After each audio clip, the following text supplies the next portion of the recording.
Hey everyone, and welcome back to Factuality. Today we are going to be talking about the biggest scams in history. Corporate fraud happens all the time. When it's revealed, it can have severe consequences. And when it happens with the biggest companies on the market, the consequences can be catastrophic. The history of white-collar fraud didn't begin with Charles Ponzi's infamous scheming in the 1920s, but can probably be traced back to the beginning of corporations themselves.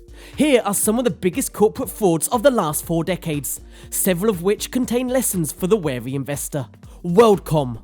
In 1997, WorldCom merged with MCI Communications to become the second largest telecommunications company in America. But WorldCom's appetite wasn't yet diminished. In 1999, it tried to take over Sprint in what would have been the largest merger in history at the time. The merger was blocked by regulators, stalling out WorldCom's shares, which were bad news for CEO Bernie Ebbers, who had been funding his side businesses with more than $365 million in loans backed by WorldCom stock. As WorldCom shares fell, Ebbers grew more desperate, and in 2001 he began to record company expenses as capital expenditures to the tune of $3.8 billion.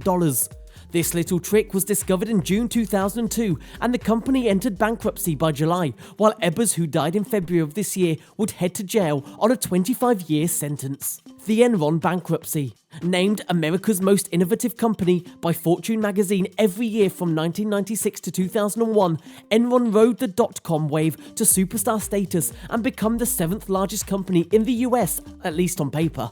In reality, the company used mark-to-market accounting to make itself appear more profitable than it actually was, while simultaneously hiding any losses in shell companies. When the truth was discovered, Enron's stock plummeted from $90 per share to 65 cents in 4 months, before dropping to a few cents per share. Enron entered bankruptcy on December 2, 2001. Several Enron executives were charged with varying financial crimes, and accounting firm Arthur Andersen, who was Enron's auditor, imploded on itself. The upside was the passage of the Sarbanes-Oxley Act in 2002, which established stricter accounting rules for public companies and harsher penalties for those breaking them. If you like the video so far and would like to see similar content in the future, then please hit the like and subscribe button. It's that simple. Help us grow the channel and be part of the community, and we'll make sure to always give you new quality content worth talking about. No fluff, just facts. So subscribe, we'd love to have you be part of our channel. Now, back to the list. To avoid being scammed, here are 4 signs that tell you that it is a scam. Number 1. Scammers pretend to be from an organisation you know. Scammers often pretend to be contacting you on behalf of the government.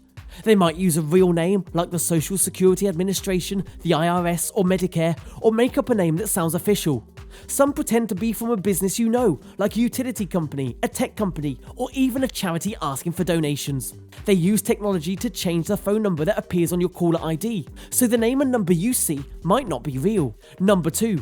Scammers say there's a problem or a prize. They might say you're in trouble with the government, or you owe money, or someone in your family had an emergency, or that there's a virus on your computer. Some scammers say there's a problem with one of your accounts and that you need to verify some information. Others will lie and say you won money in a lottery or sweepstakes, but have to pay a fee to get it. Number 3. Scammers pressure you to act immediately. Scammers want you to act before you have time to think. If you're on the phone, they might tell you not to hang up, so you can't check out their story. They might threaten to arrest you, sue you, take away your driver's or business license, or deport you. They might say your computer is about to be corrupted. Number 4.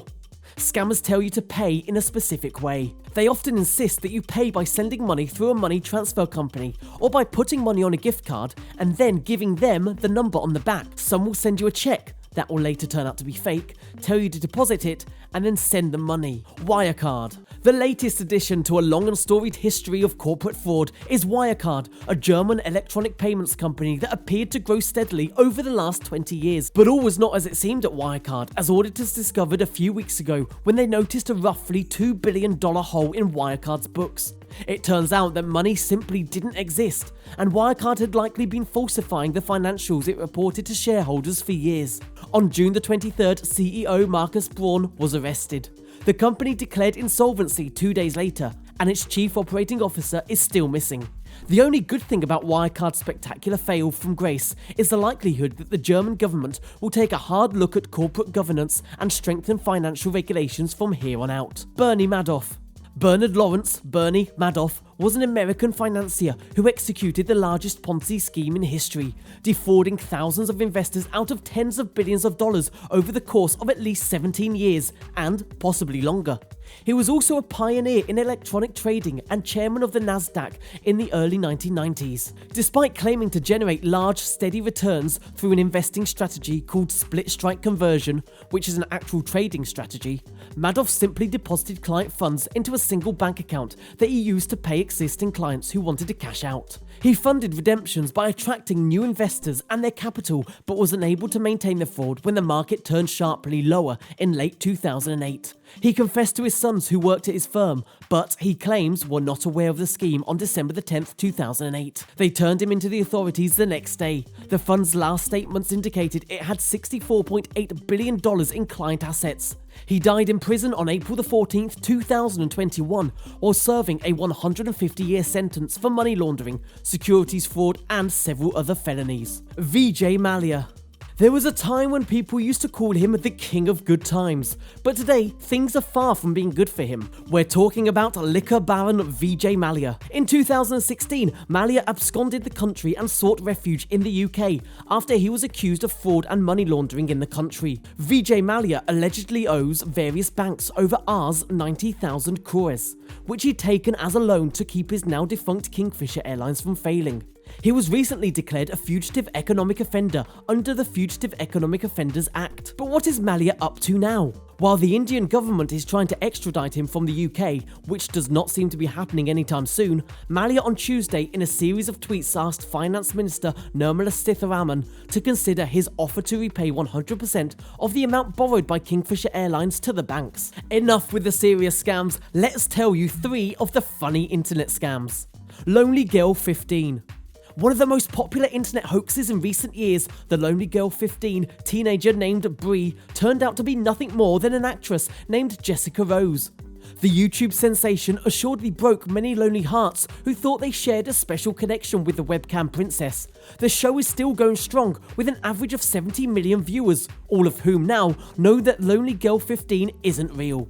Killer bananas. In 2000, an internet hoax about imported bananas containing flesh-eating bacteria that spread faster than the flu, according to Kathy Means, Vice President of the Produce Marketing Association. Despite efforts to squash the rumour, people panicked, inciting investigative stories in the LA Times and from the night-ridden news service. Moneyathome.com. How great would it be to manage your own company from home by turning your computer into a money-making machine? Unfortunately, the scammers are the only ones making money with this system. An email invites people to send them money so that they can receive instructions on where to go and what to download and install on your computer, so that you can run the business and start making lots of money. Even if the instructions come, you also have to give the scammers access to your PayPal account, where they can control your online funds. We are almost at the end of the list with the best yet to come, so keep on watching. Swindlers sell the Brooklyn Bridge. George C. Parker was an American conman best known for his surprisingly successful attempts to sell the Brooklyn Bridge.